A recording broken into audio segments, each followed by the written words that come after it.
I mentioned earlier that you might end up making solutions, and there is a specific way of dealing with making a solution in the lab. You see this very interesting piece of glassware. This is a volumetric flask, and I emphasize that word because it is meant for you to use to make exactly the 250 milliliters. And on the glassware, it'll say to what extent it is perfect, okay? This will have some verbiage down here saying 250 milliliters, and then smaller, it would say plus or minus 0.02 milliliters or something like that. And that's because they have put on here exactly one line, and it's right there. Zoom in on that if you can. Let's see if people can see that little line.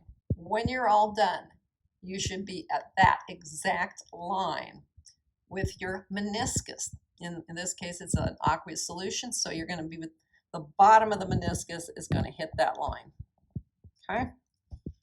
What are they doing? Well, first they measured out the mass of the solute that they needed, and they put it into here.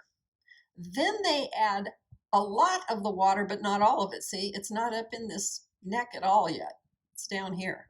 Once they have it, they'll put a cap on it, a ground glass stopper generally, and they'll invert it back and forth at least 3 times to make sure that everything has dissolved. And you double check to make sure it's all dissolved.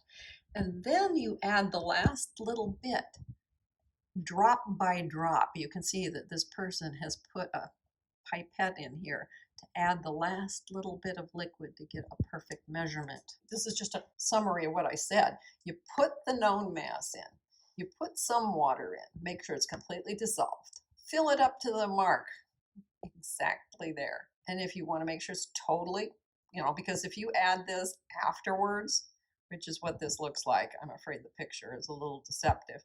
If you add it at the end and you don't tip it again, you'll have an uneven solution. There'll be more concentration down here than up here, and it might take several days to completely mix because there's just no reason to go up in here.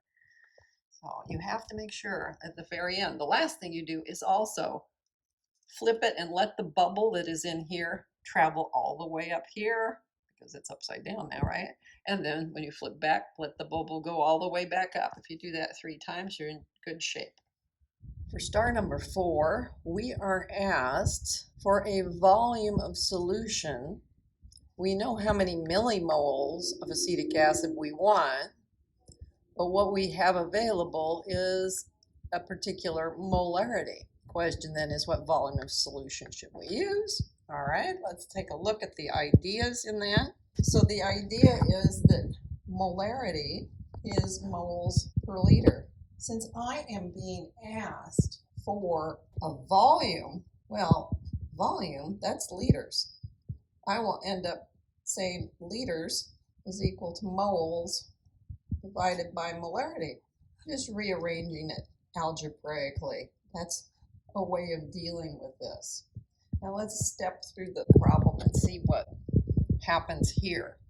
First of all, we write down what we've been given. And you'll notice they wrote the molarity in 3 different ways. Looking at this one, you get the idea that you'll be able to flip it. This is what we want, right? It's going to be equal to a volume that contains it. Okay, that's the idea. Now, millimoles is not matching moles, so we can change that. And we ended up having to flip the molarity because we needed the liters to be on the top, because that was the question, was what's the volume? Volume's in liters. And when you go through it, you get 0.02 liters, which apparently, well, let's look. 38 goes into 76 twice. That's why it's like that. And you can look and see that this has 3 sig figs, so you could actually say it's 0.0200, although you'd have a hard time finding glassware that could measure it quite that nicely. That would be 20.0 milliliters. Yeah, you pick the right glassware, you can do that. And that is the problem. Or should I say puzzle?